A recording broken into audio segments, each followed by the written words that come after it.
The autumn sky flashed with lightning, illuminating Katherine Vaughn's desperate race against the approaching storm, her wheat blonde hair whipping wildly behind her as she urged her tired mare forward.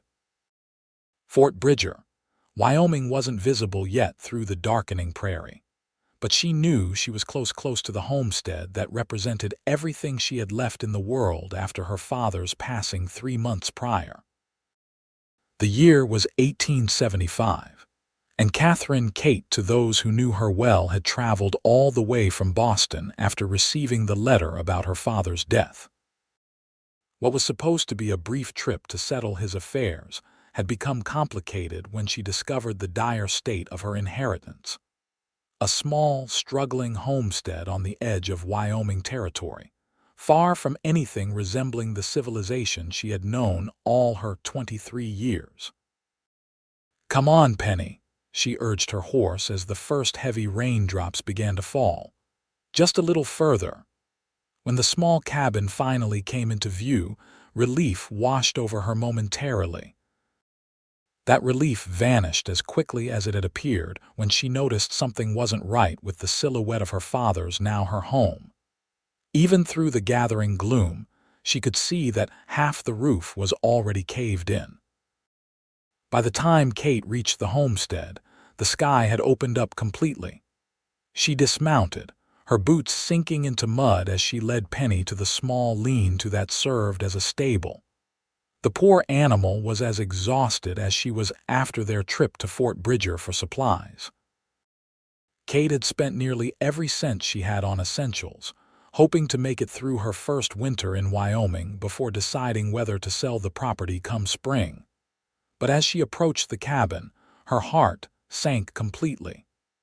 The damage was worse than she'd initially thought.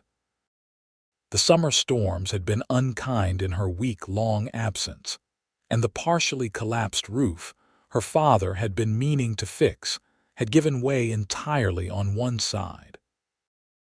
Rain poured freely into what had been her bedroom, the rough-hewn bed now slick with water, the few personal belongings she'd unpacked thoroughly soaked. "No, no, no," she whispered, setting her supplies down in the one dry corner of the main room. She lit a lantern with shaking hands and surveyed the destruction. The weight of her situation pressed down on her chest until she could barely breathe. Kate managed to salvage what she could, moving her supplies and remaining dry bedding to the kitchen area, which still had its roof intact. She sat on a wooden chair, head in her hands, listening to the storm rage outside. What was she going to do? With winter approaching and no funds to hire help for repairs, this disaster might just force her hand. She would have to sell, and at a tremendous loss. The next morning brought clear skies but no relief from her predicament. Kate stepped outside, the hem of her dress instantly soaked by the dew-heavy grass, to assess the damage in proper light. It was, if anything, worse than she'd feared.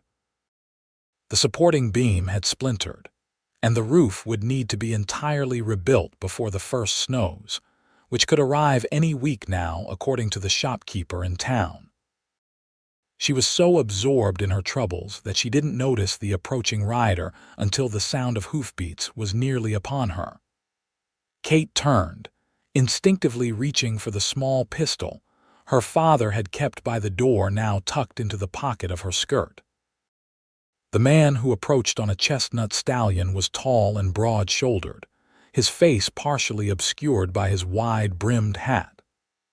As he drew closer, Kate could see he was perhaps 30, with sun-weathered skin and observant hazel eyes that took in the damaged cabin before settling on her.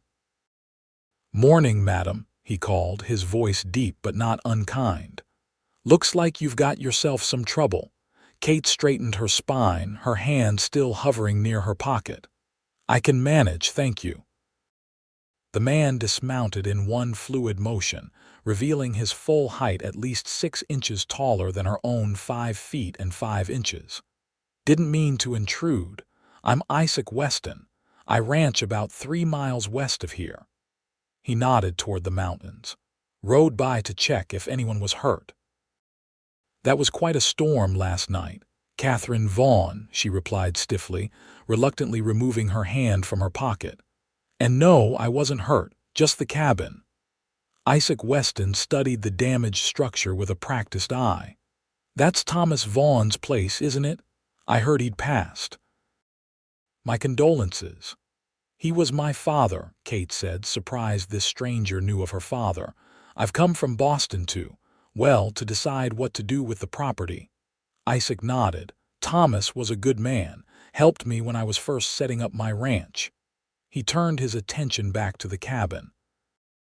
Begging your pardon, Miss Vaughn, but that roof won't make it through the first snow, let alone the winter.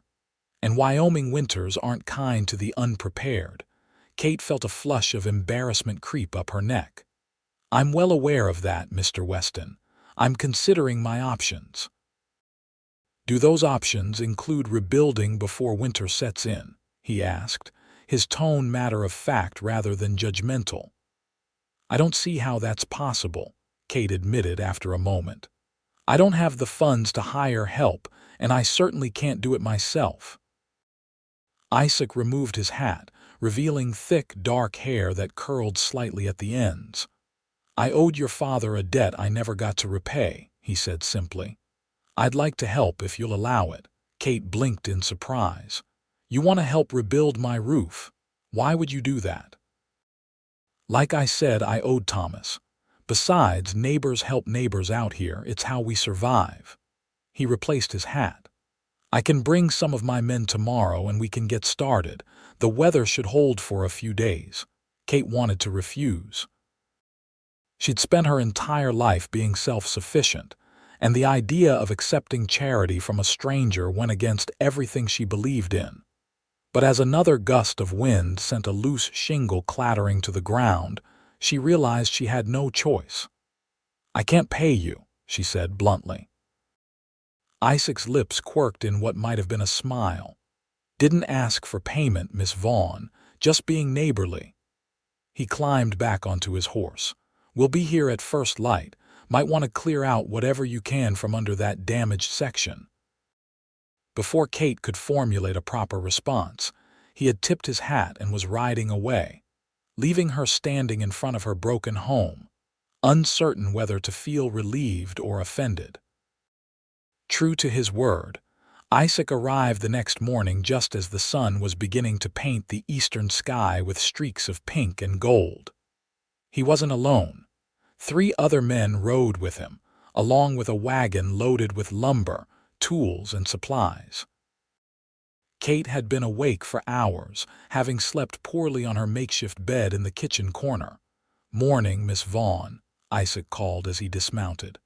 Hope you don't mind the early start. Days are getting shorter. Kate emerged from the cabin, dressed in the most practical outfit. She owned a simple blue dress with a sturdy apron. Good morning, Mr. Weston.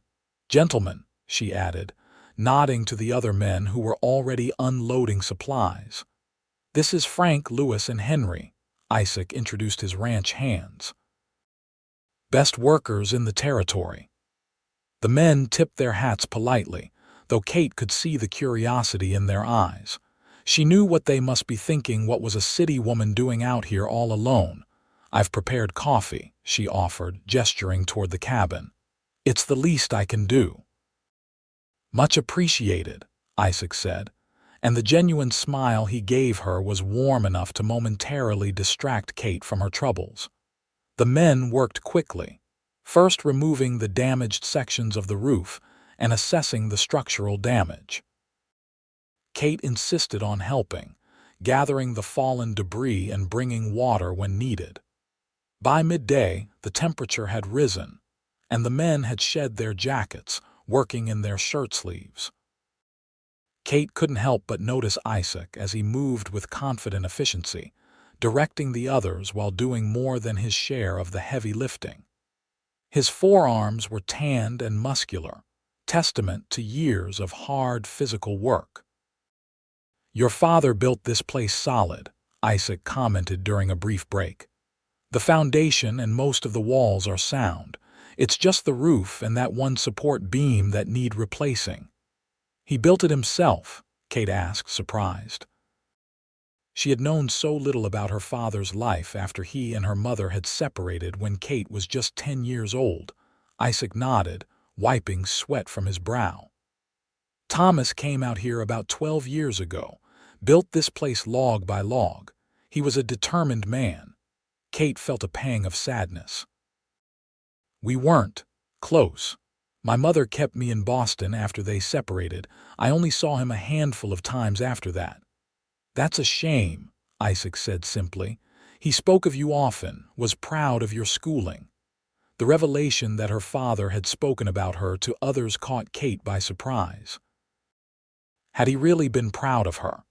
The letters they'd exchanged over the years had been infrequent and formal, revealing little of his true feelings. By sunset, the men had made remarkable progress. The damaged beam had been replaced, and the framework for the new roof section was in place. They would need at least another full day, possibly 2, to complete the job. "We'll be back tomorrow," Isaac said as they packed up their tools.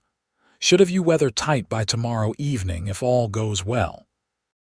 "I don't know how to thank you," Kate said, standing awkwardly by the door as the men prepared to leave. "No need," Isaac replied. "Like I said, neighbors help neighbors." But as he mounted his horse and looked back at her one last time, Kate felt something shift between them, a moment of connection that transcended simple neighborly duty. That night, as Kate lay in her makeshift bed listening to the sounds of the prairie, she found herself thinking of Isaac Weston not just with gratitude, but with a curious, unexpected interest that she quickly tried to dismiss. She had no business developing any sort of attachment to Wyoming or its inhabitants.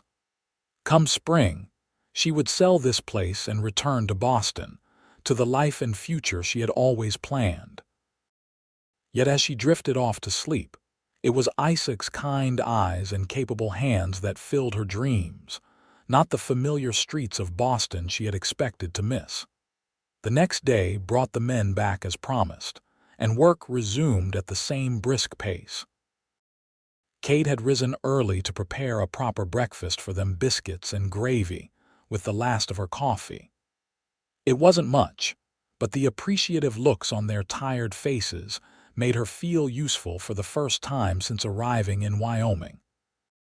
"This is mighty fine cooking, Miss Vaughn," Lewis said, helping himself to a second biscuit. "Thank you," Kate replied, surprised by how pleased the simple compliment made her feel. In Boston, her accomplishments had been measured in her musical abilities, her conversation skills, her knowledge of literature, not something as basic as cooking a meal. "Better than what the boss makes, that's for sure," Henry added with a grin, earning him a mock glare from Isaac. "My cooking keeps you alive, doesn't it?" Isaac countered good-naturedly. "Barely," Frank muttered, and all the men laughed, including Isaac. Kate found herself smiling too, caught up in their easy camaraderie. These men were nothing like the polished gentlemen of Boston society, with their rehearsed compliments and calculated attentions. There was something refreshingly straightforward about them, about Isaac in particular. The day progressed steadily, with the new roof taking shape under the men's skilled hands. Kate continued to help where she could, though she often felt more in the way than useful. Still, no one suggested she retire to more ladylike pursuits, which she appreciated. During a water break, Kate found herself standing beside Isaac, watching as Lewis and Henry expertly laid shingles on the newly constructed framework. "You have good men working for you," she observed. Isaac nodded. "They're the best. Been with me since I started the ranch 7 years ago." He took a long drink of water. "What about you, Miss Vaughn? What will you do once the cabin is repaired?" Kate sighed, considering the question she'd been asking herself for weeks. "I'm not sure. I came intending to settle my father's affairs and sell the property, but—" She gestured around at the vast landscape stretching out before them, There's something about this place that makes decisions difficult. Wyoming has that effect on people, Isaac said with a small smile. It gets under your skin. What brought you here? Kate asked, genuinely curious about this man who had so unexpectedly come to her rescue. Isaac was quiet for a moment, his gaze fixed on the distant mountains. Freedom, I suppose. After the war, I couldn't settle back into city life. Too confined. He glanced at her. I fought for the Union. Came west afterward like many did. And you've never regretted it. The isolation, the hardship, not once, he replied without hesitation. Out here, a man is judged by what he does, not where he came from or who his family is. There's honesty in that. Kate considered his words. In Boston, her every move had been circumscribed by expectations, her mother's, society's. Even her choice of suitors had been heavily influenced by considerations of family connections and social standing. I envy your certainty, she admitted. Isaac studied her face, his expression thoughtful. You might surprise yourself, Miss Vaughn. Wyoming has a way of revealing what people are truly made of. Before Kate could respond, they were interrupted by Frank calling for Isaac's help with a particularly heavy beam. The conversation ended, but Isaac's words lingered in Kate's mind throughout the afternoon. By the time the sun began to set, the roof was nearly complete. Only a small section remained to be shingled, which Isaac assured her they would finish first thing the following morning. One more day should do it, he said as the men packed up for the evening. Then you'll be snug for winter, should you choose to stay. Thank you, Kate said, standing on the porch as the men loaded their tools into the wagon. Would you all of you stay for supper tomorrow? Once the work is finished, it's the least I can offer in return. The invitation surprised even her. She hadn't planned it, but suddenly it seemed important to properly thank these men who had worked so hard on her behalf. Isaac looked pleased. We'd be honored, Miss Vaughn. As they rode away, Kate found herself already planning tomorrow's meal, mentally inventorying her limited supplies. She wanted to impress them to impress Isaac, and the realization made her pause. Why should his good opinion matter so much to her?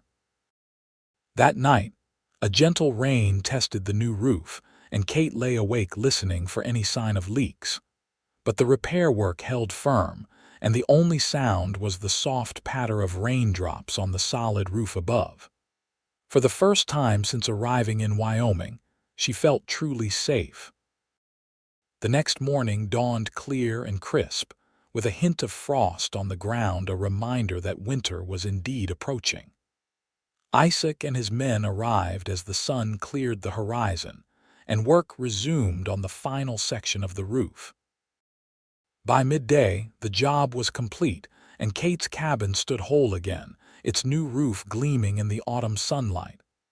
It looks better than it did before the storm, Kate marveled, standing back to admire their work. Should last you many years, Isaac said, coming to stand beside her. We reinforced the structure while we were at it. Wyoming winters bring heavy snow. I don't know how I'll ever repay you, Kate said, turning to face him directly. Something in Isaac's expression softened. Having you here, bringing Thomas's place back to life, that's payment enough. He would have wanted that. The sincerity in his voice touched Kate deeply, and she found herself blinking back unexpected tears. I wish I'd known him better, she said quietly. Isaac nodded in understanding. He was a private man, but a good one. You have more in common with him than you might think. Kate was about to ask what he meant when Lewis called out, announcing that the last of the tools had been packed away. The moment passed, and Kate busied herself with preparations for the promised supper. The meal was a simple affair by Boston standards: rabbit stew, cornbread, and preserved peaches that Kate had found in her father's root cellar. But to judge by the men's reactions, it might have been a feast at the finest restaurant. Miss Vaughn, this stew is delicious, Frank said, helping himself to a second serving. Indeed it is, Isaac agreed, his eyes meeting hers across the table. You have hidden talents, Miss Vaughn. Kate felt herself blush at his compliment. Hardly hidden. In fact, my mother would be mortified to know I was taking pride in something as domestic as cooking. She always insisted such tasks were beneath a lady of good breeding. No honest work is beneath anyone, Isaac said firmly. Out here, those who can't adapt don't survive long. The conversation flowed easily after that, with the men sharing stories of ranch life and local happenings. Kate found herself laughing more than she had in months, drawn into their tales of cattle drives and frontier misadventures. As the evening wore on, Lewis produced a harmonica from his pocket and began to play a lively tune. Henry and Frank cleared a space on the floor and demonstrated what they called a proper Wyoming dance, their boots stomping in rhythm to the music. "May I?" Isaac asked, extending his hand to Kate. She hesitated only briefly before accepting, allowing him to lead her into the makeshift dance floor. Isaac's hand was warm at her waist, his touch respectful but firm as he guided her through steps she didn't know but somehow followed anyway. "I'm afraid I'm not familiar with this dance," she admitted, stumbling slightly. Isaac steadied her with a gentle squeeze of his hand. "You're doing fine. It's not so different from your Boston dances, just a bit more." He spun her unexpectedly, spontaneous. Kate laughed as she twirled back into his arms, her skirt swirling around her ankles. In that moment, Boston seemed very far away indeed. Later, after the men had departed and Kate was alone in her newly repaired cabin, she sat by the fire, reflecting on the strange turn her life had taken. 3 months ago, she had been Katherine Vaughn of Beacon Hill, with a predictable future ahead of her marriage to a suitable gentleman, a comfortable home, children raised with all the advantages her own privileged upbringing had afforded her. Now, here she was in a remote cabin on the Wyoming frontier, with winter approaching and decisions to make. Should she stay and try to work her father's land, as he would have wanted, or sell the property as soon as possible and return to the world she knew? And then there was Isaac Weston, a man unlike any she had ever known. His kindness had been unexpected, his strength impressive. But what unsettled her most was the way he looked at her not as a delicate flower to be protected or a prize to be won, but as a person of substance, capable of facing the challenges this harsh land presented. Kate rose and moved to the window, gazing out at the vast, star-filled sky. Boston had never offered a view like this, she thought. Perhaps there were other things it had never offered as well. The weeks that followed brought a steady progression toward winter. Kate found herself busier than she had ever been, preparing the cabin and learning the basics of survival that her father's journals discovered in a trunk beneath his bed outlined in meticulous detail. Isaac stopped by periodically to check on her progress, always with some practical gift: a sack of flour, a smoked ham, a load of firewood. Each time he stayed a little longer and their conversations grew deeper, more personal. Kate learned that Isaac had come from Pennsylvania originally, that he had fought at Gettysburg, that he had lost a younger brother in the war. In turn, she told him about her mother's rigid expectations, her own quiet rebellion in pursuing an education beyond what was considered necessary for a woman, and her conflicted feelings about her father's absence from her life. "He wanted to bring you west," Isaac told her one evening as they sat on her porch, watching the sunset paint the sky in brilliant oranges and pinks. "He talked about it sometimes, how he'd written to you about joining him here." Kate frowned. "I never received any such invitation." Isaac gave her a sidelong glance. "Perhaps the letters didn't reach you." The implication hung in the air between them. Had her mother intercepted her father's letters? It seemed entirely possible, given Katherine Vaughn's determination to keep her daughter firmly ensconced in proper Boston society. The thought troubled Kate deeply. What else might she have missed because of her mother's interference? "I've been reading his journals," she said after a moment. "He kept detailed records of everything: weather patterns, crop yields, wildlife sightings. He loved this land." "That he did," Isaac agreed. "Will you stay through winter then?" The question had been hovering unspoken between them for weeks. "I'm considering it," Kate admitted. "It seems wrong somehow to leave without truly understanding what he built here." Isaac nodded, his expression carefully neutral, though Kate thought she detected a flash of pleasure in his eyes. "Winter will be a harsh teacher, but you strike me as a quick learner, Miss Vaughn." "Kate," she said impulsively, "if we're to be neighbors through a Wyoming winter, I think you might call me Kate." A slow smile spread across Isaac's face. "Kate it is, then, and I'm Isaac to my friends." "Are we friends, Isaac?" she asked, surprised by her own boldness. His gaze held her steadily. "I'd like to think we're becoming so." The first snow came in early November, transforming the landscape overnight into a glittering white expanse. Kate woke to find the world outside her window changed. The familiar contours of the land softened and made new by the pristine blanket of white. Her repaired roof held beautifully, keeping the interior warm and dry despite the snow that continued to fall throughout the day.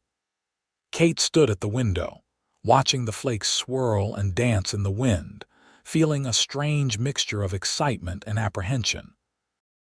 This was her first Wyoming winter, and everything she had heard suggested it would test her in ways she could scarcely imagine. By mid-afternoon, the snow had stopped, but the sky remained heavy with the promise of more to come. Kate was about to stoke the fire when she heard the now familiar sound of hoofbeats approaching. Looking out, she saw Isaac making his way carefully along the path to her cabin, his horse picking its way through the fresh snow. Kate hurried to the door, an inexplicable warmth flooding through her at the sight of him. "Isaac, what are you doing out in this weather?" He dismounted, brushing snow from his coat. "Checking on my neighbors as any sensible rancher would after the first snow." His eyes crinkled at the corners as he smiled at her. "How's the roof holding up?" "Perfectly," Kate assured him, stepping back to allow him entry. "Not a single leak. Your work was exemplary." Isaac stamped the snow from his boots before entering, removing his hat as he crossed the threshold. "Glad to hear it. First snow is always the test." He glanced around the cabin, nodding approvingly at the well-stocked woodpile by the hearth and the shelves lined with preserved foods. "You've been busy," he observed. Kate nodded, suddenly eager for his approval. "I've been following my father's advice from his journals. He was very specific about winter preparations." "Thomas was nothing if not thorough," Isaac agreed, warming his hands by the fire. "You've done well, Kate, better than many who have lived here their whole lives." His praise sent a flush of pleasure through her. "Would you stay for supper?" she asked. "It's the least I can offer after you rode all this way." "I'd be honored," Isaac replied, and there was something in his voice, a warmth that matched the fire's glow that made Kate's heart beat a little faster. The meal was simple but satisfying venison stew that Kate had learned to prepare from her father's notes, with biscuits and honey. They ate by firelight, the lanterns conserved for true necessity as the winter stretched ahead.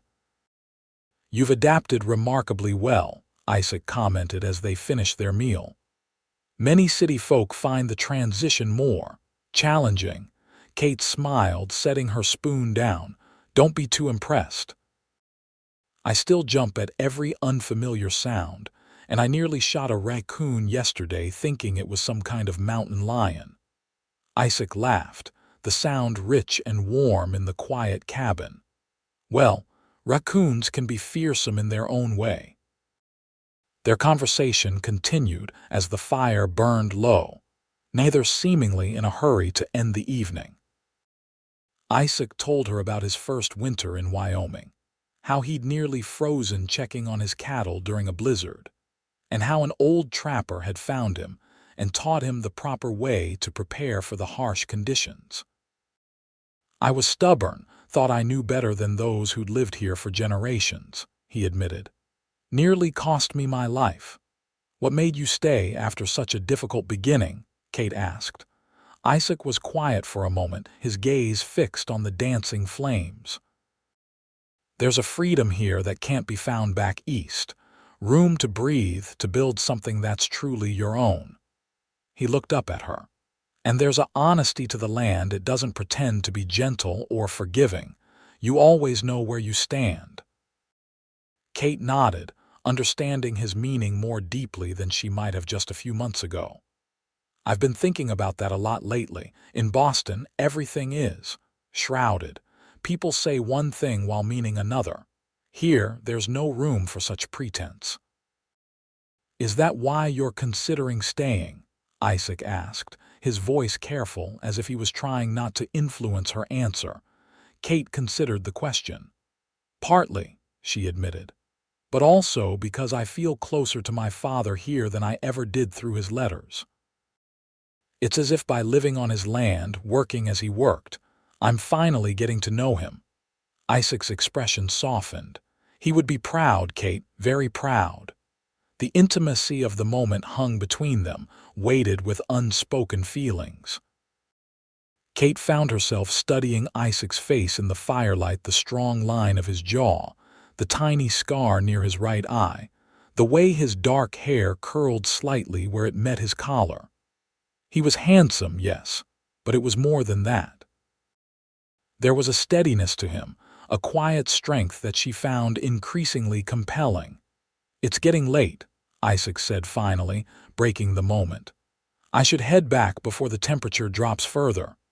Kate walked him to the door, suddenly reluctant to see him go. "Thank you for checking on me. I'll come by again after the next snow," he promised, settling his hat on his head. He hesitated, then added, "If you need anything before then, anything at all, don't hesitate to send word." "I won't," Kate assured him, and was surprised to realize she meant it. The fierce independence that had characterized her first weeks in Wyoming had softened, replaced by an understanding that interdependence wasn't weakness but survival. As she watched him ride away, disappearing into the gathering dusk, Kate acknowledged the truth she had been avoiding. She was developing feelings for Isaac Weston, feelings that complicated her already uncertain future. The weeks of early winter passed in a rhythm of snow and clear days, each storm followed by brilliant sunshine that made the landscape sparkle like diamonds. True to his word, Isaac visited after each significant snowfall, sometimes bringing small gifts, coffee, which had become scarce in Kate's pantry, a book of poetry he thought she might enjoy, a pair of rabbit fur-lined gloves he had traded for with a passing trapper. Kate found herself looking forward to these visits with an eagerness that both thrilled and alarmed her. What was happening between them was undefined yet undeniable, a slow building connection that deepened with each conversation, each shared meal, each moment of companionable silence by her fire. December brought the harshest weather yet, a blizzard that raged for 3 days straight, howling around Kate's cabin like a living thing seeking entry. She stayed inside, rationing her firewood and food, reading by lantern light, and trying not to worry about Isaac and his men out at the ranch, tending to cattle in such brutal conditions. When the storm finally broke, the world outside was transformed drifts of snow taller than Kate herself, the familiar landscape rendered alien under its white burden. It was beautiful but daunting, and for the first time since the roof had been repaired, Kate felt truly isolated. It was on the second day after the blizzard that Kate realized she needed to check her small woodshed, which stood about 50 yards from the main cabin. Her indoor supply was running low, and with the temperature still bitterly cold, maintaining the fire was essential to survival. Bundling up in every warm garment she possessed, Kate ventured out into the snow.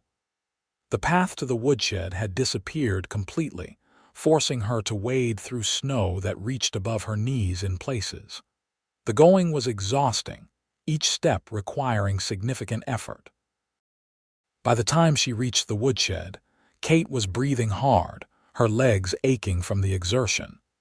She pushed open the door, relieved to find the interior still dry and the wood supply ample. She filled her arms with as much as she could carry, knowing she would need to make several trips to build up her indoor store again. It was on her second return trip, arms laden with logs, that disaster struck. A hidden patch of ice beneath the snow caused her foot to slip, sending her crashing down hard onto her side. The wood scattered, and a sharp pain lanced through her ankle as it twisted beneath her. Kate cried out, more from shock than pain initially, but as she tried to stand, the true extent of her injury became clear. Her ankle wouldn't bear her weight, sending waves of agony up her leg when she attempted to put pressure on it. "No, no, no," she muttered, gritting her teeth against the pain. She was still a good 30 yards from the cabin in bitter cold with no one expected to check on her for days. Panic threatened to overwhelm her, but Kate forced it down. Panic wouldn't get her back to the cabin.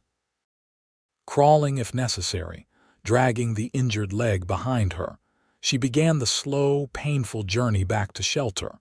The trip that had taken minutes on the way out now stretched interminably.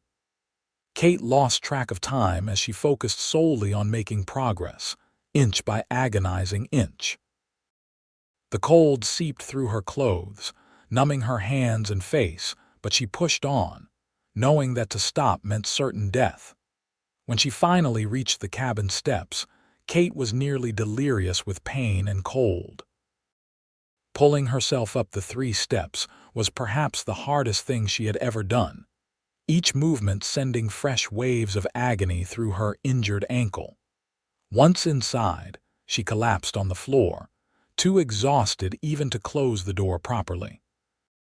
The fire had burned low during her absence, the cabin already cooling without fresh fuel.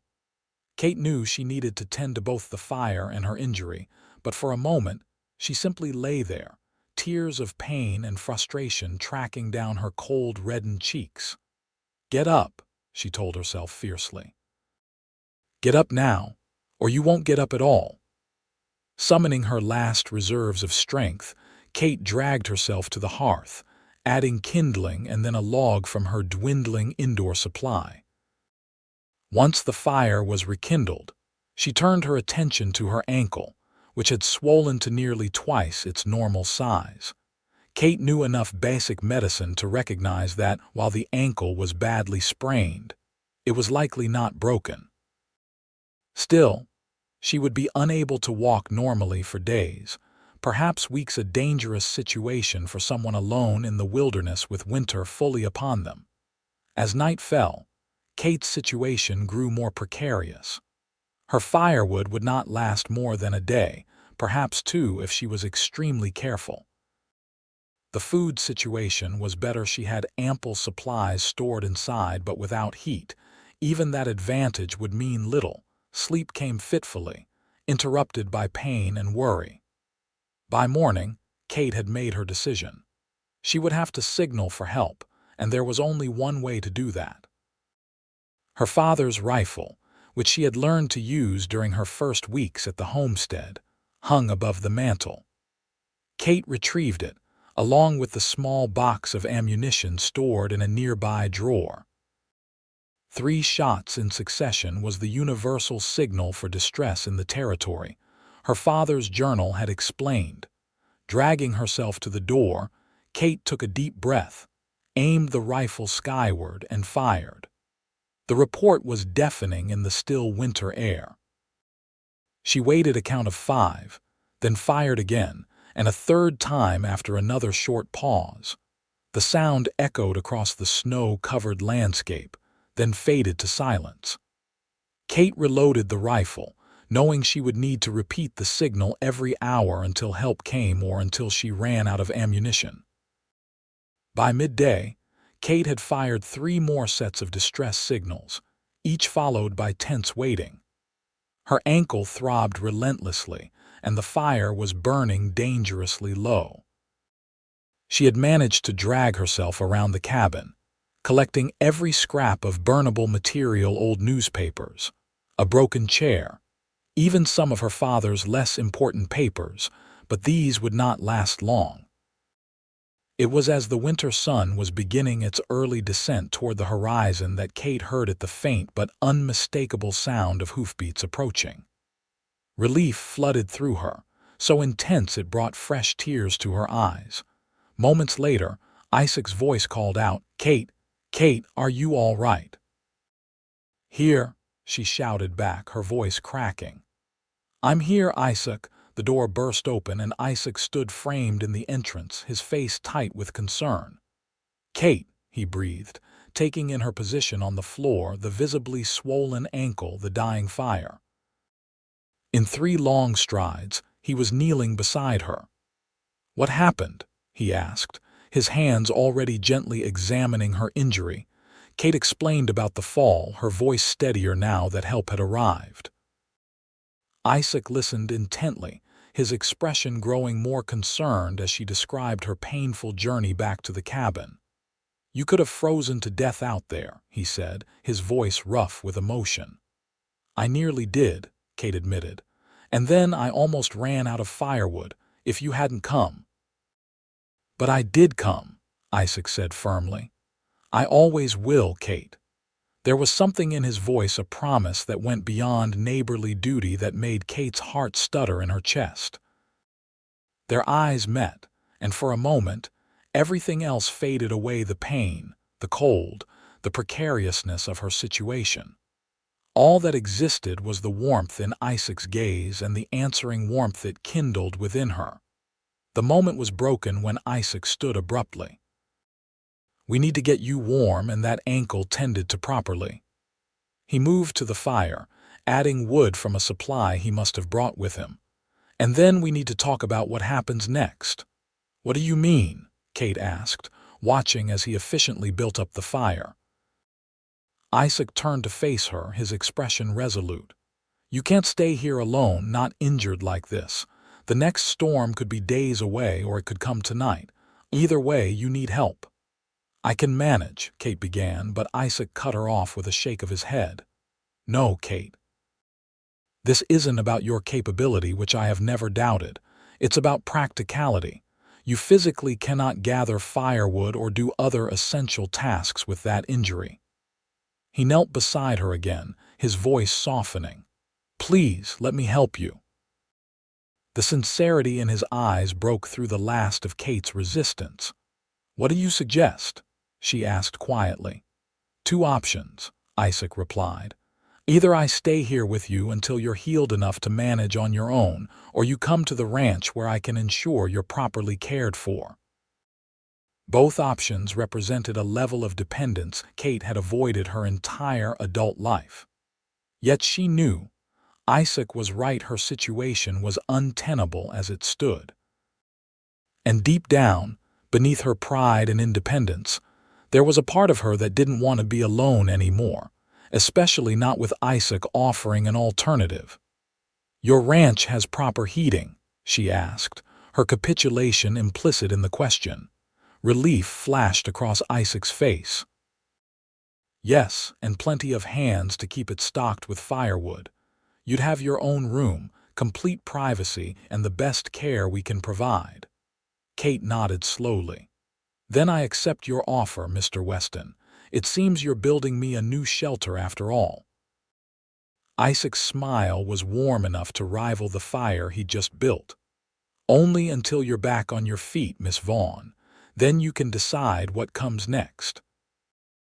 But as he carefully gathered her into his arms to carry her to his waiting wagon, Kate had the distinct feeling that what came next might be very different from anything she had previously imagined for her life.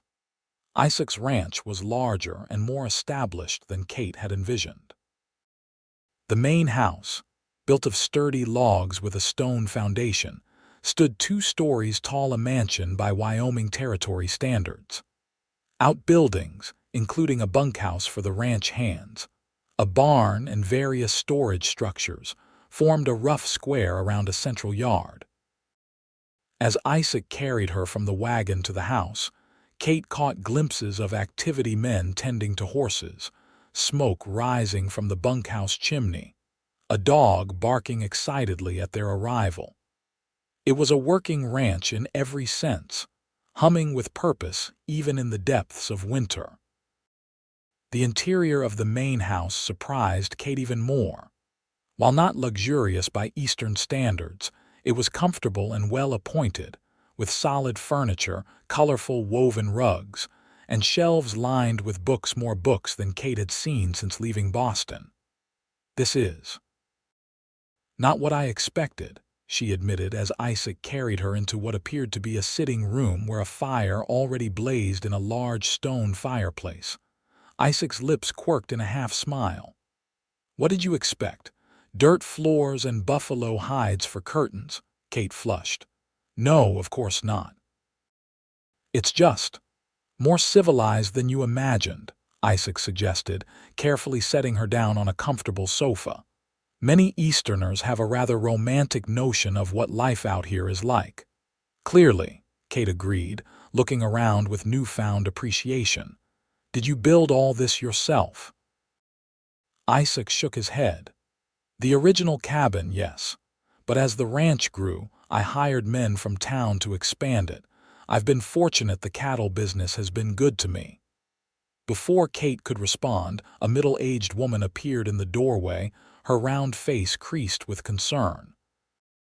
"So this is our patient," she said, moving forward to examine Kate's ankle with practiced hands. "I'm Martha Hayes, Mr. Weston's housekeeper. Used to be a nurse during the war, so you're in good hands, miss." "Katherine Vaughn," Kate replied, wincing slightly as Martha gently prodded the swollen joint. "Thank you for taking me in like this. Any friend of Mr. Weston's is welcome here," Martha said, throwing a quick glance at Isaac that Kate couldn't quite interpret. "Now, this needs cold compresses first, then bandaging, and you'll need to stay off it entirely for at least a week, preferably 2. 2 weeks, Kate echoed, dismayed. "But my cabin, my supplies." "Already taken care of," Isaac assured her. "I sent Frank and Henry back to secure everything and bring what you might need. Your place will be waiting for you, good as new when you're healed." The thoroughness of his planning left Kate momentarily speechless. While she had been focused on the immediate crisis, Isaac had already thought several steps ahead, anticipating her concerns and addressing them. "Thank you," she said finally, the words inadequate for the gratitude she felt. Isaac nodded, his expression softening. "Rest now. Martha will take good care of you, and I'll check on you after I've seen to some ranch business." As he left, Martha began preparing cold compresses for Kate's ankle, chatting comfortably as she worked. "Mr. Weston was in quite a state when he heard those distress shots," she commented. "Never seen him saddle up so fast." Kate felt a flutter in her chest at the information. "He's been very kind to me since I arrived." Martha gave her a knowing look. "Mr. Weston is kind to everyone, miss, but I haven't seen him ride out in a blizzard's aftermath for just anyone before." The implication hung in the air between them, neither confirming nor denying what Martha was clearly suggesting. Instead, Kate asked about life at the ranch, and Martha was happy to oblige with stories of the early days when Isaac had first arrived with nothing but determination and a small herd of cattle. "He's built all this from nothing," Martha concluded proudly. "Most respected rancher in the county now, and not just for his success. Mr. Weston treats his men fairly, deals honestly with everyone. He's a good man." "Yes," Kate agreed softly. "I believe he is." The days that followed established a new rhythm to Kate's life. True to Martha's instructions, she remained largely confined to her room, a comfortable chamber on the ground floor that Isaac had converted from his study to spare her the difficulty of stairs. Books from Isaac's extensive library appeared regularly, along with delicious meals prepared by Martha, who turned out to be as skilled in the kitchen as she was at nursing. Isaac himself visited daily, sometimes briefly when ranch duties called, but often for longer periods in the evenings.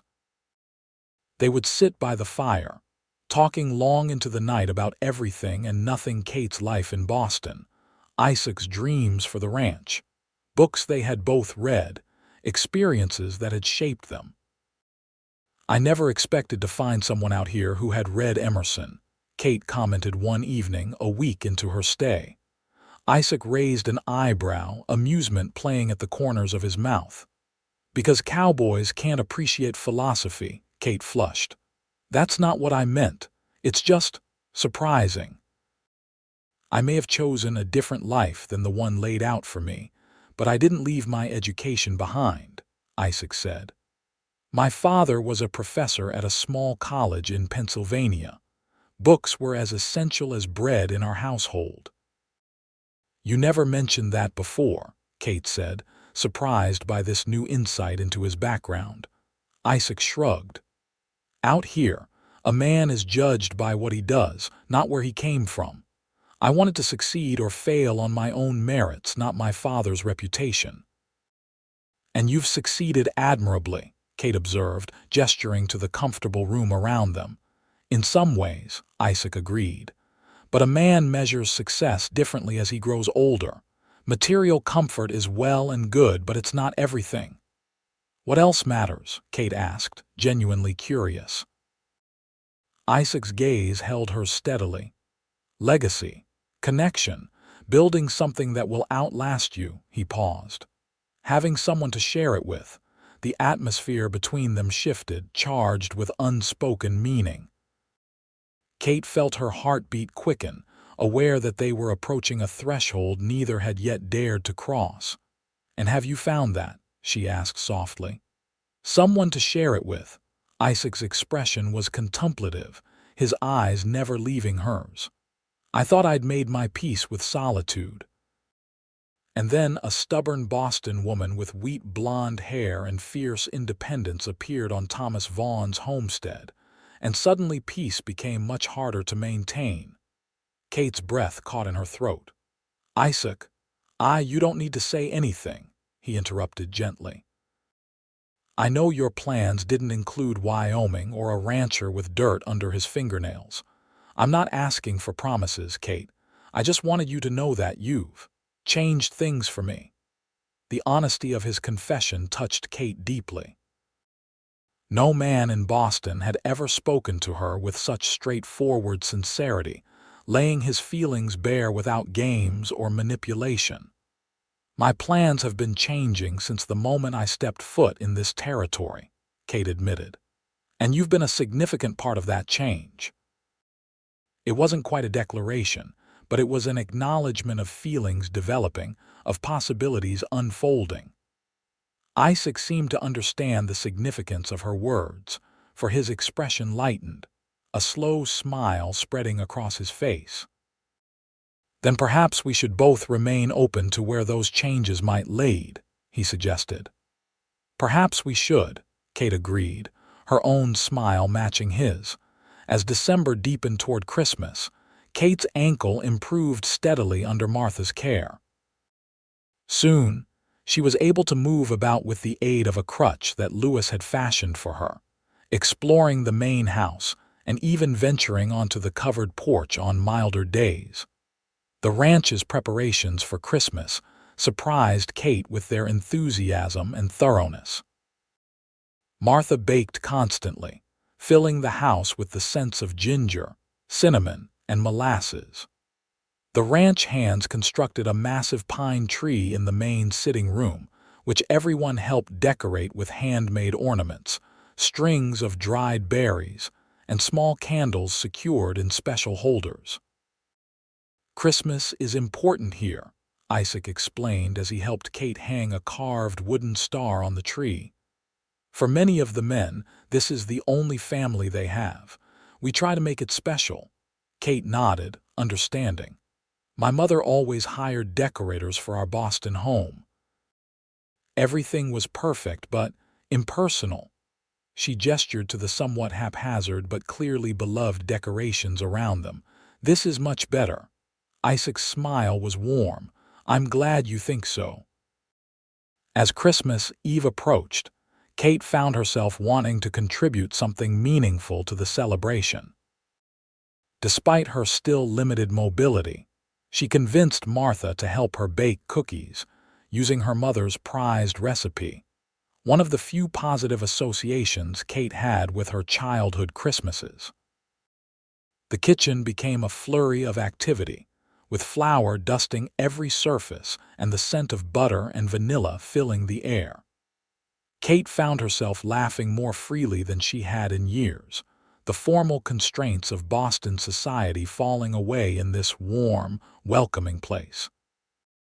"Mr. Weston certainly seems cheerful these days," Martha commented as they worked, her tone casual but her eyes sharp. Kate focused intently on the dough she was rolling. "The holiday spirit, I imagine," Martha snorted softly. "If you say so, miss. Though we've had 7 Christmases here, and I've never seen him whistling while he does his accounts before." Kate couldn't help but smile at the image. "He whistles like a songbird," Martha confirmed. "Started right about the time a certain young lady took up residence here." The implication was clear, and Kate felt a blush creep up her neck. "Martha, no need to explain anything to me," the older woman interrupted kindly. "I've got eyes in my head. Just know that Mr. Weston is the finest man in the territory, and I've never seen him look at anyone the way he looks at you." Christmas Eve dinner was a boisterous affair, with all the ranch hands joining Isaac, Kate, and Martha in the main house. The long dining table groaned under the weight of roasted meats, vegetables from the root cellar, fresh bread, and multiple pies. Wine flowed freely, and stories and laughter filled the room. Kate, seated at Isaac's right hand in a position of honor, found herself at the center of attention as the men peppered her with questions about the East, genuinely curious about the world beyond Wyoming. "Is it true ladies in Boston change clothes 3 times a day?" Henry asked, his expression incredulous. Kate laughed. "For some, yes. Morning dress, afternoon dress, evening dress, and each with its own accessories and rules." "Sounds exhausting," Frank commented, reaching for another slice of ham. "It is," Kate agreed, "and ultimately rather pointless. I much prefer the practicality of life here." She caught Isaac watching her as she said this, his expression thoughtful. Kate realized that she had meant every word. The artificial constraints of Boston society now seemed foreign to her, while the straightforward challenges of Wyoming life held an appeal she would never have anticipated months ago. After dinner, everyone gathered in the sitting room around the tree.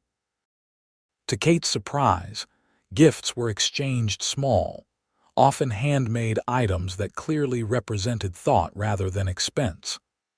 Martha received a new shawl knitted by one of the younger ranch hands. Lewis was given a beautifully carved pipe. Each man had something selected especially for him. Kate felt momentarily bereft, having nothing to offer until Martha slipped a small package into her hands.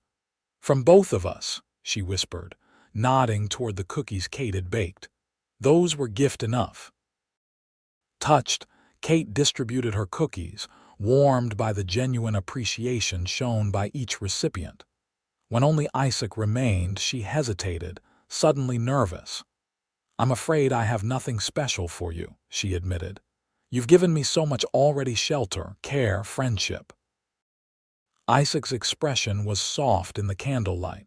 "You being here is gift enough, Kate." He reached into his pocket, producing a small, carefully wrapped package. "But I do have something for you." Kate accepted the package with trembling fingers, unwrapping it to reveal a delicate silver locket on a fine chain. The craftsmanship was exquisite, with intricate engravings across its surface. "Isaac, it's beautiful," she breathed, opening the locket to find it empty. "But I can't possibly.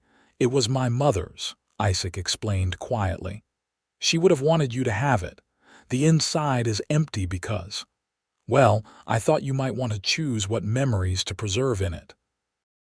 The significance of the gift, a family heirloom, a piece of Isaac's past entrusted to her, brought tears to Kate's eyes. "I don't know what to say." "You don't need to say anything," Isaac assured her, his voice gentle. "Just know that it's yours, whatever you decide come spring." The reference to her still undecided future hung between them, a question neither was quite ready to answer definitively. Yet as Isaac carefully fastened the locket around her neck, his fingers brushing lightly against her skin, Kate felt a certainty beginning to form in her heart, a certainty about where her future might lie, and with whom. The days following Christmas brought a period of peaceful routine to the ranch. The weather held relatively mild for Wyoming winter, allowing the men to tend to the cattle without undue hardship. Kate's ankle continued to improve, and soon she was able to move about with only a slight limp, no crutch required. "You'll be back to full strength before you know it," Martha declared after examining the ankle one morning in early January. "Mr. Weston will be sorry to see you go." "Will he?" Kate asked, unable to keep the question to herself. Martha gave her a knowing look. "He's not a man who shows his feelings easily, Miss Vaughn. But I've known Isaac Weston for 7 years, and I've never seen him as content as he's been these past weeks." The observation settled warmly in Kate's chest. She, too, had been happier at the ranch than she could remember being in years, perhaps ever. The sense of purpose that filled each day, the genuine connections she had formed with Martha and the ranch hands, and most of all, the deepening bond with Isaac, all combined to create a feeling of belonging she had never experienced in Boston. That evening, Isaac invited her to join him for a short walk, the first time Kate had ventured beyond the immediate vicinity of the house since her injury. Bundled in a warm coat, scarf, and gloves borrowed from Martha, Kate walked beside Isaac along a path he had cleared through the snow, leading to a small rise overlooking the ranch. "I come here often to think," Isaac explained as they reached the top, where a single bench faced west toward the distant mountains. Especially at sunset, Kate could see why. The view was spectacular, rolling white fields stretching toward purple mountains, the setting sun painting the snow in shades of pink and gold. The ranch buildings below looked small but sturdy, smoke curling from chimneys into the clear winter air. "It's beautiful," she said softly, accepting Isaac's help to sit on the bench. "I thought you might appreciate it," Isaac replied, settling beside her. "You've come to see the beauty in this land when many Easterners only see its harshness." Kate nodded, drawing her coat tighter against the chill. "When I first arrived, I saw only the challenges, the isolation, the difficult conditions, the endless work. But now I see what drew my father here, what keeps you here. There's a purity to this place, a honesty." "That's exactly it," Isaac agreed, his voice warm with appreciation for her understanding. "Life here strips away pretense. You face each day as it comes with its joys and hardships, and you know exactly where you stand." They sat in comfortable silence for a time, watching as the sun slipped below the horizon, the sky darkening to deep blue. The first stars appeared, brilliant points of light in the vast expanse above them. "Kate," Isaac said finally, turning to face her, "I know you came west with the intention of selling your father's property and returning to Boston. and I would never presume to influence that decision. But before you make your final choice, I want you to know that there's a place for you here if you want it."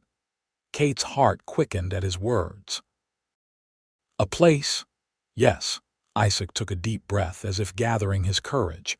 "At first I helped you because I owed your father a debt, then because it was the right thing to do, but somewhere along the way it became something else entirely." He reached for her hand, enveloping it in his larger one. "I've come to care for you, Kate, deeply. More than I thought possible after so short a time." The naked honesty in his voice moved her profoundly.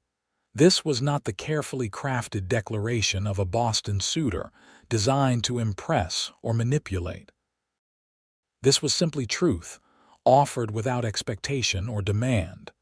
"I care for you too, Isaac," Kate replied softly. "These weeks at the ranch have shown me a different kind of life, one with meaning and purpose, surrounded by good people. By you." Hope flared in Isaac's eyes. "Then would you consider staying? Not just through winter, but beyond?" It was the question Kate had been asking herself with increasing frequency. Could she truly leave Boston behind, the only world she had known for this challenging but rewarding life? Could she build a future here with this man who had come to mean so much to her? "I'm considering it," she admitted. "More seriously each day. But Isaac, building a life here would mean letting go of everything I've known. It's not a decision to make lightly." Isaac nodded, his expression understanding. "I wouldn't want you to. All I ask is that you give us a fair chance." He squeezed her hand gently. "No decisions need to be made tonight. We have all winter." The tenderness in his voice wrapped around Kate like a protective embrace. In that moment, looking out over the land that Isaac loved so deeply, with his warm hand holding hers, Kate could almost see a future here at his side, facing each day's challenges and rewards together. "All winter," she agreed, returning the pressure of his hand. It wasn't a promise, not yet. But it was an opening, a possibility taking shape between them as tangible as the breath that fogged the cold air. January passed in a blur of snowy days and firelit evenings. Kate's ankle healed completely, allowing her to take on small tasks around the ranch house, helping Martha with meals, organizing Isaac's surprisingly extensive library, and even learning to knit under the housekeeper's patient tutelage. "Every ranch wife should know how to knit," Martha commented casually one afternoon as she demonstrated a particularly complicated stitch. "Winters are long, and men always need warm socks." Kate's fingers fumbled with the yarn at Martha's words.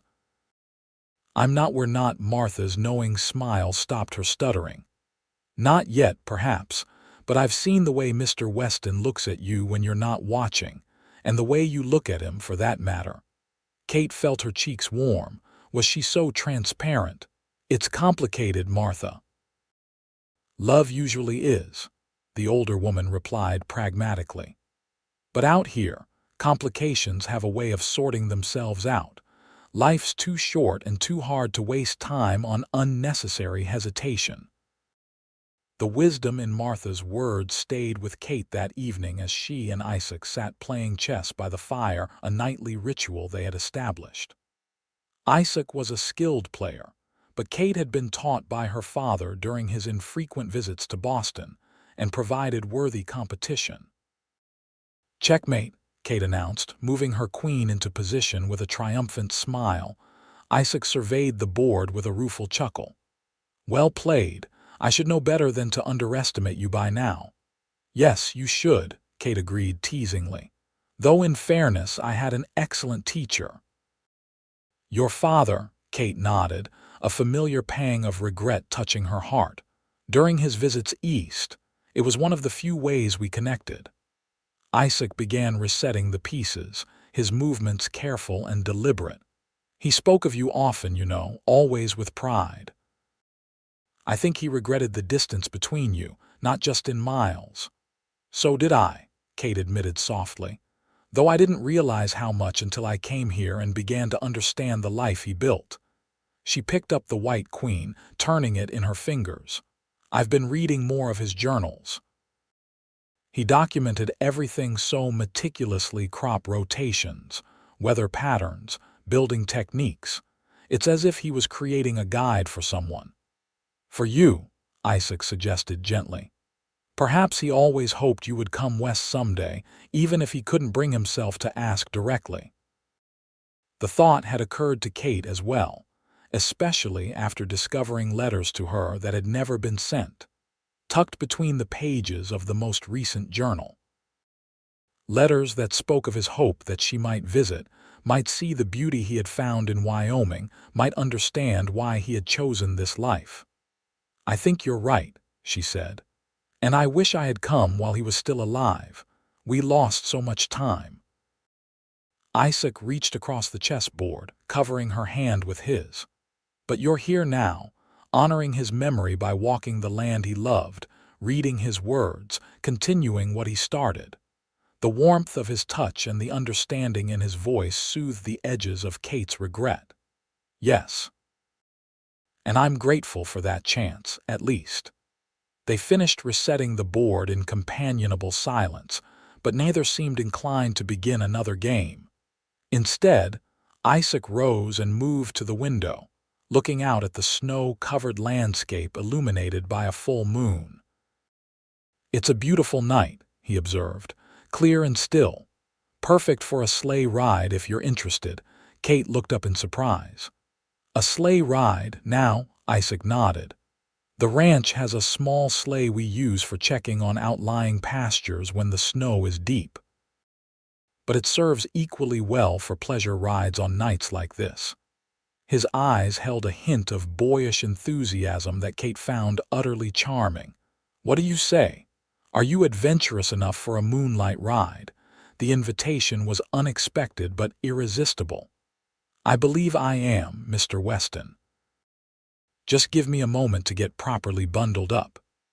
20 minutes later, muffled in every warm garment she could find, Kate sat beside Isaac in a small, well-built sleigh, a thick buffalo robe tucked around them both. A matched pair of black horses stood in harness, their breath forming clouds in the cold night air. "Ready?" Isaac asked, gathering the reins. Kate nodded, excitement bubbling through her. "Ready." With a gentle flick of the reins, Isaac set the horses in motion. The sleigh glided forward, runners hissing softly over the packed snow. They moved away from the ranch buildings, following a path that led through a stand of pines before opening onto a broad, moonlit meadow. The beauty of the scene took Kate's breath away. The full moon transformed the snow-covered landscape into a silver dreamscape, shadows of trees stretching long and blue across untouched white expanses. Above, the sky was a vault of deepest velvet, stars scattered like diamond dust across its surface. "Oh, Isaac," Kate breathed, "it's magical." "I thought you might appreciate it," he replied, his voice warm despite the cold air. "Some people only see the hardship of winter here, but on nights like this, I can't imagine being anywhere else." Kate understood completely. In this moment, with the sleigh gliding silently across the snow, the horses' harness bells creating a delicate music, and Isaac solid and warm beside her, she couldn't imagine being anywhere else either. They rode in comfortable silence for a time, following the contours of the land, occasionally passing through groves of trees where branches hung heavy with snow, creating natural archways above them. Isaac handled the horses with the same quiet confidence he brought to all tasks, and Kate felt utterly safe in his care. Eventually, they came to a small frozen pond, its surface a perfect mirror for the moon's glow. Isaac drew the horses to a halt at its edge. "We should turn back soon," he said regretfully. "But I wanted to show you this place first. In spring, it's full of wildflowers. By summer, deer come to drink at dusk. Every season, it has its own beauty. Even winter," Kate observed, taking in the pristine scene before them. Especially winter, Isaac agreed. He turned to look at her, his expression suddenly intent. Kate, I know we agreed to wait until spring for decisions, but Kate's heart quickened at the change in his tone. Yes. I find myself increasingly unwilling to imagine this ranch my life without you in it. The words came out in a rush, as if he had held them back too long. I know it's soon. I know you have a life waiting in Boston, but I love you, Kate Vaughn. I think I have since that first day, when you stood so proudly in front of your damaged cabin, refusing my help until practicality forced you to accept it. The declaration hung in the still winter air between them. Kate felt something shift inside her, a certainty settling into place where doubt had lingered. Isaac, she began, but he held up a hand. You don't need to answer now. I just needed you to know before you make any decisions about your future. But Kate already knew her answer. It had been forming in her heart for weeks, perhaps from the moment Isaac had first appeared to rebuild her roof, offering help without expectation of return. I love you too, she said simply. I think I've known it for some time, but I was afraid to admit it, even to myself. Loving you would mean choosing this life, this place permanently. Hope flared in Isaac's eyes. And could you choose this life? Kate looked around at the moonlit wilderness, so different from the crowded streets and drawing rooms of Boston. Then back at Isaac, his face open and honest in a way no Eastern gentleman's ever was. I already have, she realized aloud. Each day I've spent here, each challenge I've faced, each moment with you, I've been choosing this life all along. I just didn't recognize it. Isaac's smile was like the breaking of dawn. Slowly, giving her every chance to pull away, he leaned toward her. Kate met him halfway, their lips coming together in a kiss that, despite the cold air around them, filled her with warmth from head to toe. When they finally parted, Isaac rested his forehead against hers. Does this mean you'll stay, not just through winter, but always? Kate smiled, certain in a way she had never been about anything before. Yes, my father built a life here. Now I want to build one too with you. Isaac kissed her again, this one deeper, sealing their declaration with a promise that needed no words. When they finally turned the sleigh toward home, Kate felt as though she was truly heading home for the first time in her life, not to a place, but to a future, with the man she loved beside her. The weeks that followed were filled with quiet joy as Kate and Isaac began planning their shared future. With the mutual declaration of their feelings, a new ease developed between them, tender glances across rooms, hands seeking each other as they walked side by side, stolen kisses in moments of privacy. We should wait until spring for the wedding, Isaac suggested one evening as they sat together on the sofa, Kate's head resting against his shoulder as she read aloud from one of his favorite books. When the wildflowers are in bloom and travel is easier for any guests you might want to invite. Kate considered this, thinking of her mother and the few friends in Boston she might wish to have present. Yes, spring would be best, though I doubt my mother will approve of my choice no matter the season. Isaac's arm tightened around her shoulders. Will that be difficult for you?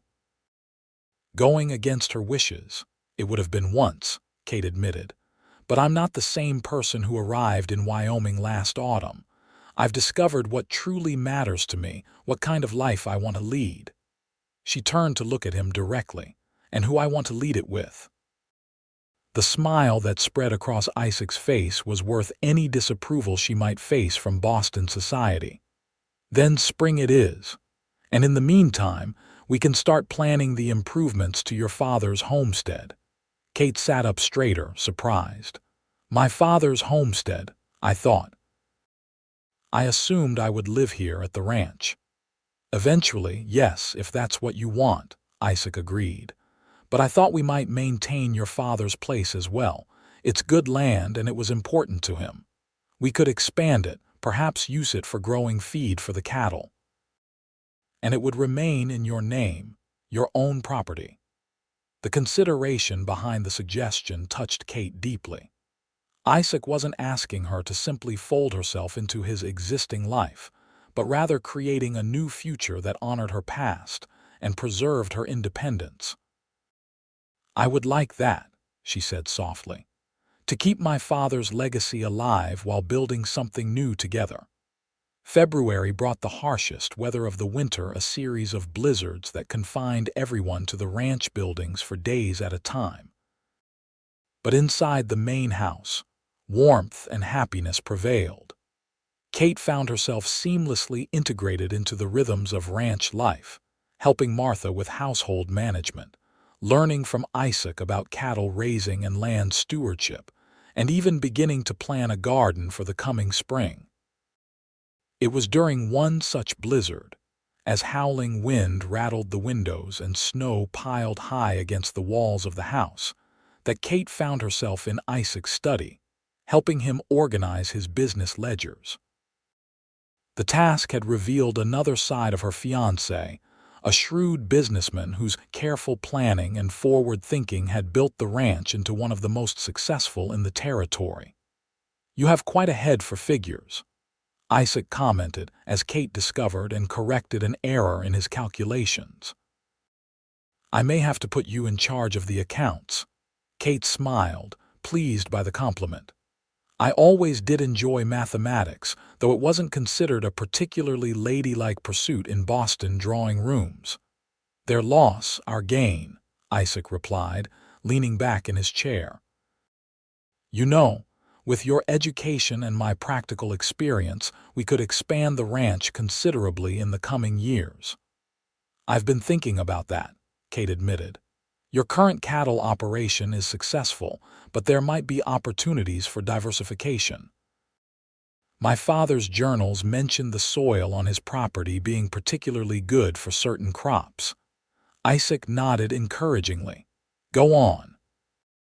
Warmed by his interest, Kate outlined ideas she'd been considering: adding crops to reduce dependence on purchased feed, possibly breeding horses as well as cattle, perhaps even establishing a small dairy operation once the nearest town grew large enough to support it.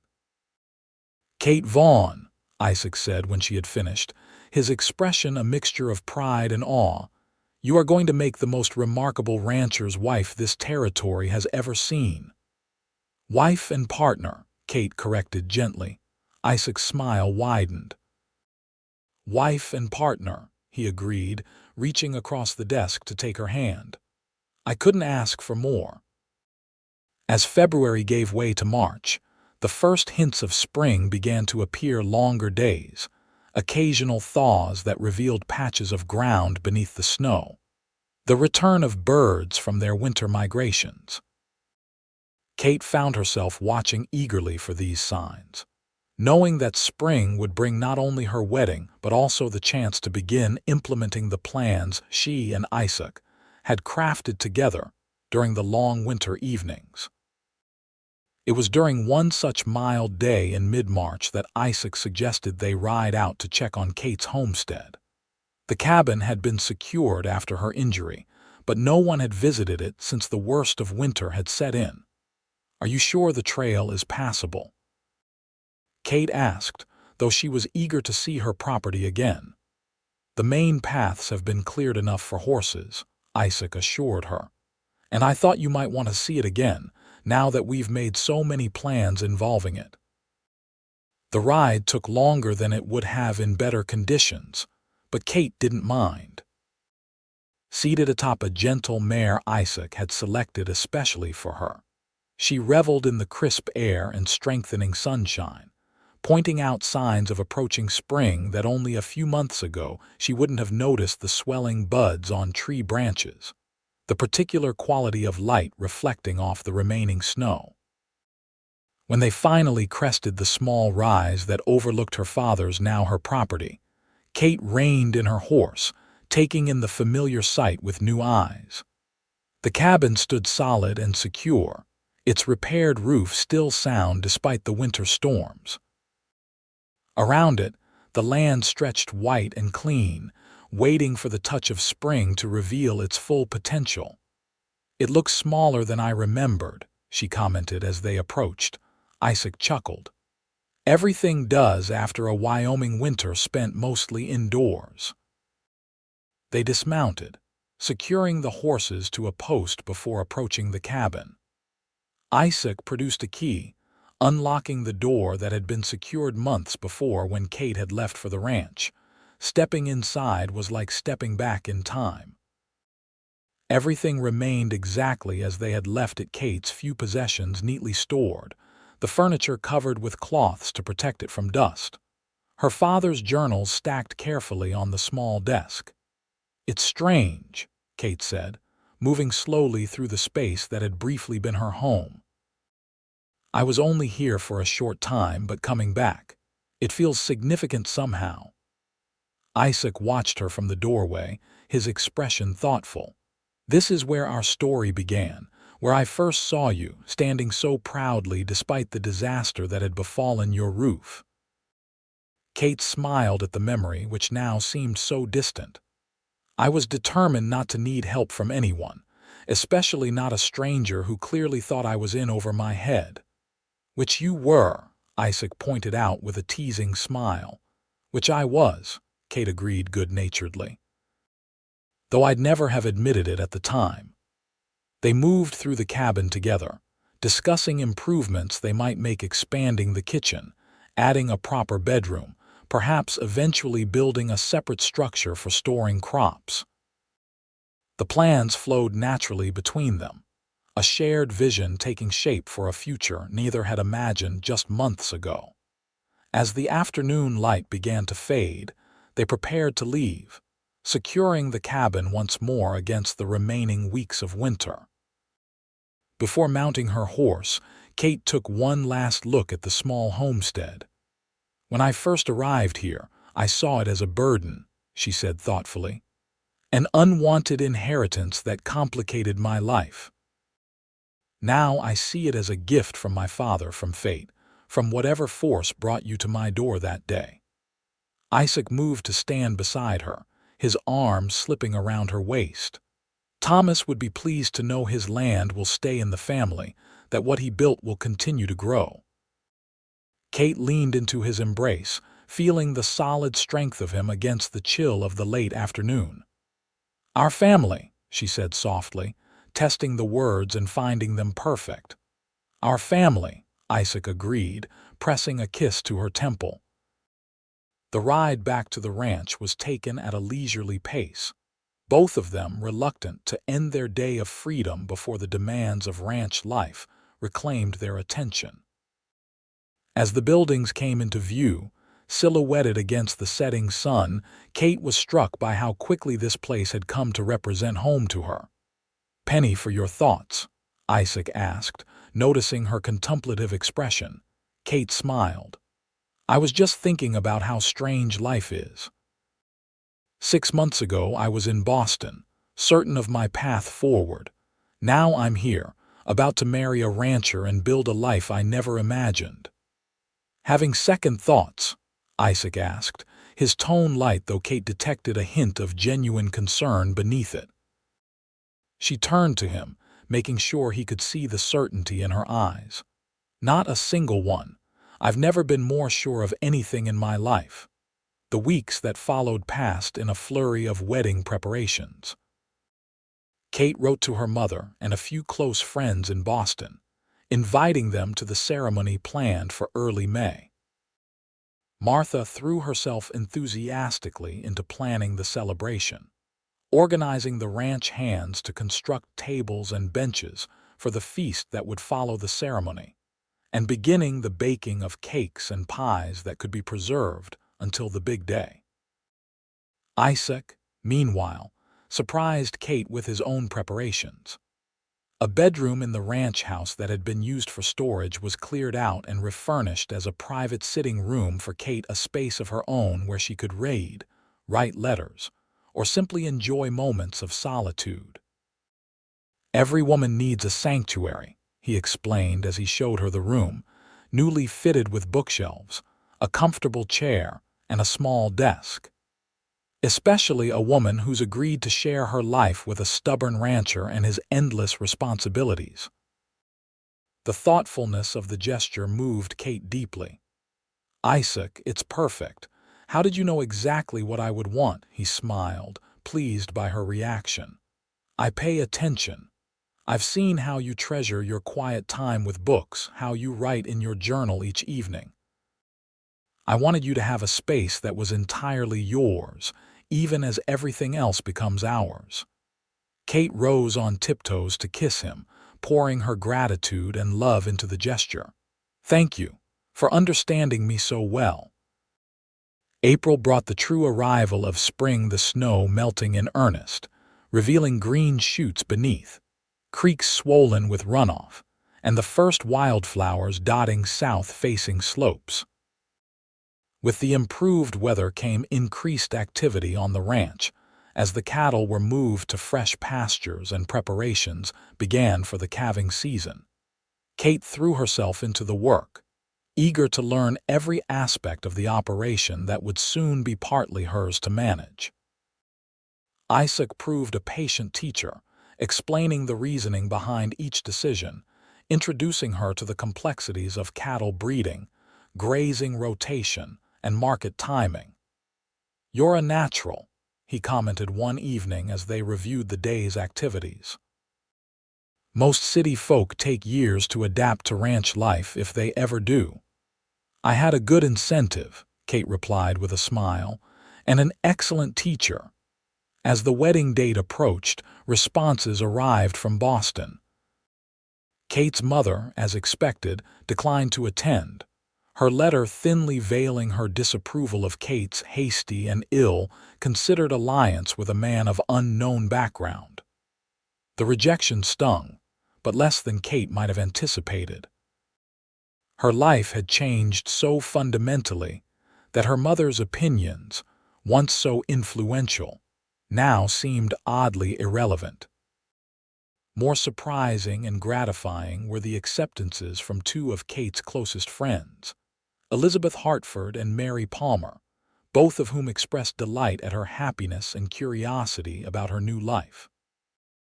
Their willingness to undertake the long journey west touched Kate deeply, providing a connection to her past even as she embraced her future. "Will it be strange for you?" Isaac asked when she shared the news. "Having your Boston friends see you in this new context?" Kate considered the question. "Perhaps a little. But I'm proud of the life we're building, Isaac. I want them to see it, to understand why I've chosen this path." The final weeks before the wedding passed in a blur of activity. Kate divided her time between helping with ranch duties, finalizing wedding plans with Martha, and making preparations at her homestead, which she and Isaac had decided to use for a brief honeymoon before returning to the main ranch. The cabin was thoroughly cleaned, minor repairs completed, and new furnishings added to make it comfortable for their stay.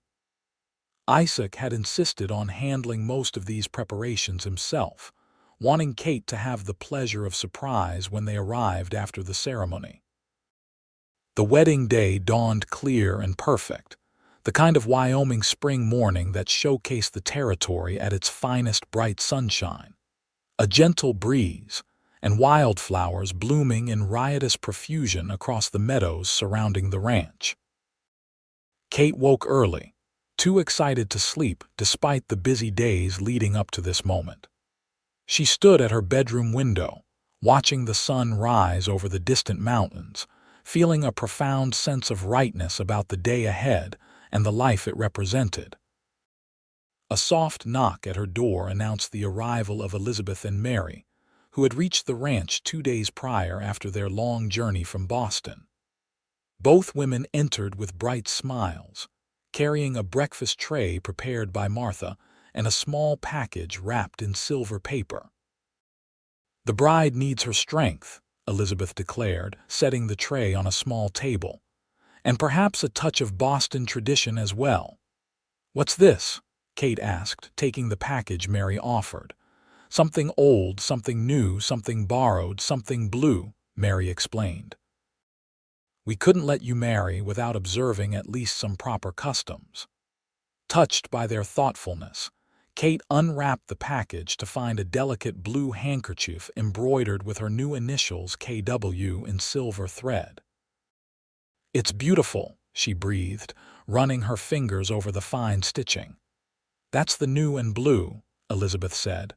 For borrowed, we thought perhaps you might like to wear these. She produced a small velvet box containing a pair of pearl earrings Kate recognized as having belonged to Elizabeth's grandmother. And for old, Mary added, we brought this. From her pocket, she drew a small silver locket identical to the one Isaac had given Kate at Christmas. Kate gasped, looking from the locket to her friends in confusion. How did your Mr. Weston wrote to us, Elizabeth explained with a smile. He said he had given you his mother's locket, but thought you might like to have your father's as well, the match to hers. Apparently, your parents had identical lockets made when they were first married. Tears filled Kate's eyes as she took the second locket, opening it to find a tiny portrait of her father inside, younger than she had ever known him, but unmistakably Thomas Vaughn. Isaac found this among your father's possessions, Mary continued.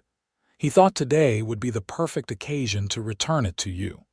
The thoughtfulness of the gesture overwhelmed Kate.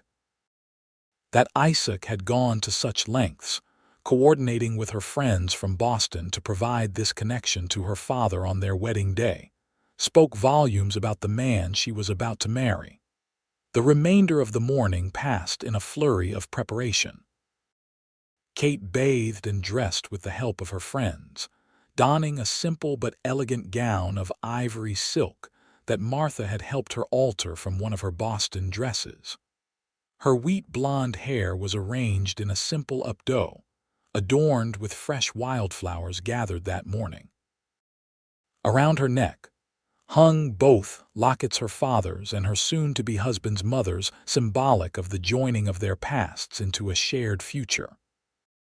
By midday, guests had begun to arrive, neighboring ranchers and their families, shopkeepers from Fort Bridger with whom Isaac did business, and the local preacher who would perform the ceremony. The ranch yard had been transformed, with benches arranged in rows facing a simple arch twined with early spring blooms. Kate waited in the house until Martha came to tell her all was ready. Then, taking a deep breath, she stepped outside into the bright Wyoming sunshine to begin her new life. Isaac stood waiting beneath the arch, tall and handsome in a new black suit, his dark hair neatly trimmed, his face clean-shaven for the occasion. But it was his expression that caught and held Kate's attention, the look of absolute wonder and love as he saw her for the first time that day. With no father to give her away, Kate had asked Frank, Isaac's foreman, and the man who had worked longest at his side, to escort her.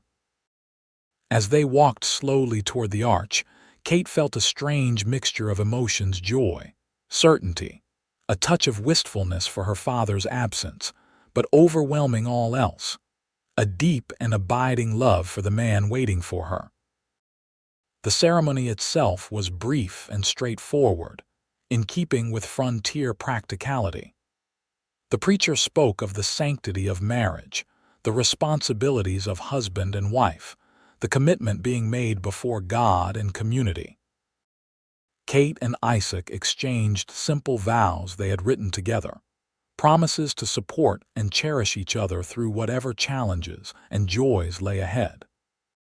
When Isaac slipped the gold band onto Kate's finger, a band he had secretly commissioned from a jeweler in Cheyenne, engraved inside with their initials and the date, Kate felt the last piece of her new life fall perfectly into place.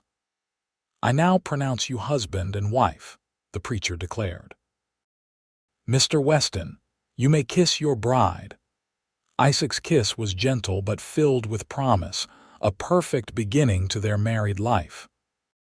As they turned to face their friends and neighbors, now standing and applauding, Kate felt a surge of gratitude for the strange series of events that had brought her to this moment: her father's death, the storm that destroyed her roof, the arrival of a tall rancher offering help when she most needed it.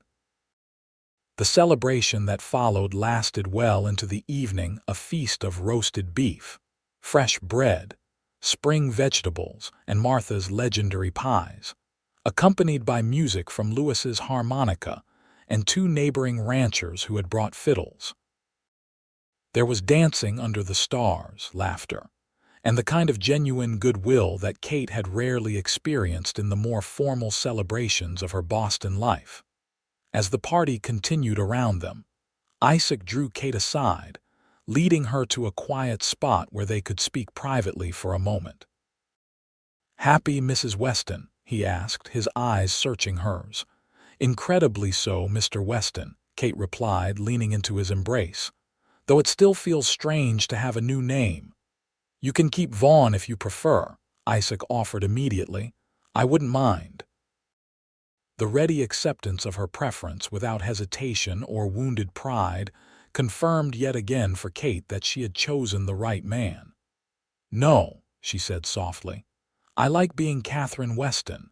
It represents the new life we're building together." Isaac smiled, pressing a kiss to her forehead.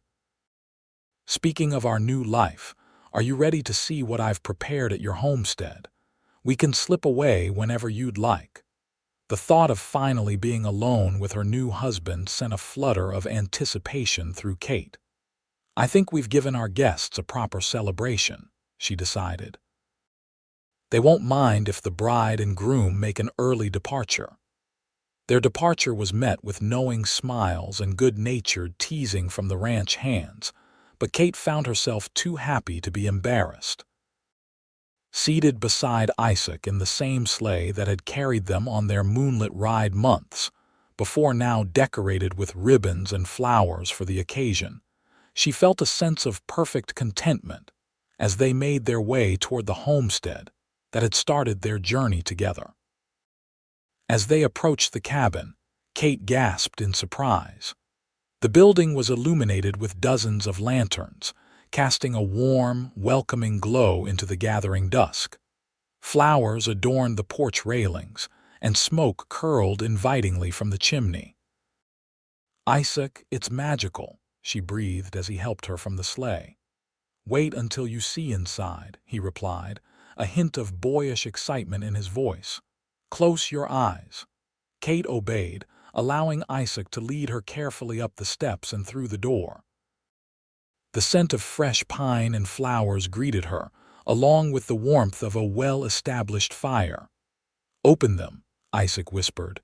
Kate did, and what she saw brought tears to her eyes. The cabin had been transformed. New curtains hung at the windows. A colorful rug covered the previously bare floor, and the old furniture had been replaced with newer, more comfortable pieces. Fresh flowers adorned every surface, and the fire crackled cheerfully in a hearth that had been relaid with new stones. But most striking of all was the wall opposite the door, where Isaac had mounted a large, beautifully framed photograph of her father, alongside a smaller portrait of a handsome couple Kate didn't recognize. "My parents," Isaac explained, following her gaze. "I thought both our families should be present in a way as we begin our life together." The thoughtfulness of the gesture moved Kate deeply. "Isaac, it's perfect, all of it." "There's more," he said, taking her hand and leading her toward the back of the cabin where a new door had been added. Opening it, he revealed a bedroom that hadn't existed before, spacious by cabin standards, with a large, comfortable-looking bed, a small dressing table, and windows that would catch the morning sun. "You built this?" Kate asked in amazement, taking in the skilled craftsmanship evident in every detail. "With help," Isaac admitted. "The men and I worked on it whenever we could get away without you noticing. Do you like it?"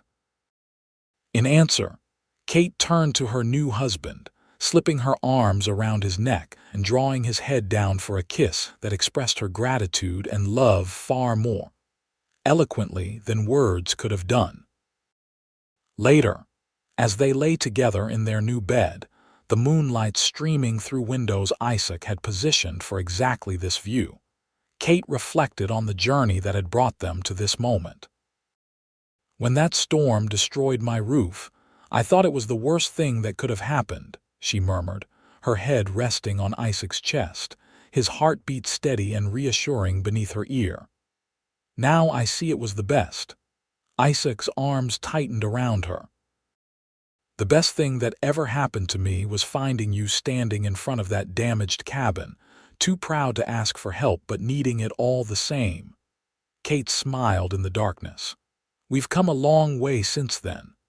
"And we have a long way yet to go," Isaac replied, his voice warm with promise. Together. As spring blossomed into summer, Kate and Isaac settled into their new life together, dividing their time between the main ranch and Kate's homestead, which they were gradually expanding with new outbuildings and fields of feed crops for the cattle. The work was hard but satisfying, each day bringing new challenges and rewards that they faced as a team. Kate's friends from Boston had returned east with glowing reports of her happiness and the beauty of her new home, helping to soften even her mother's disapproval. Katherine Vaughn had written a grudgingly conciliatory letter, hinting that she might consider a visit the following year, to see this wilderness that has so captivated my daughter. Life in Wyoming territory continued to test Kate in ways Boston never had, but she met each challenge with growing confidence, supported by Isaac's unwavering belief in her capabilities. Together, they expanded the ranch operations, improved breeding stock, and even began experimenting with new crops that Kate's research suggested might thrive in the local soil conditions. 1 year to the day after the storm that had destroyed Kate's roof, she and Isaac stood together on the porch of the main ranch house, watching another storm approach across the plains. This time, however, there was no fear in Kate's heart, only appreciation for the shelter they had built together, not just of logs and shingles, but of love, trust, and shared purpose. "Quite a storm brewing," Isaac observed, his arm around her waist. Kate agreed, leaning into his embrace. "But our roof will hold."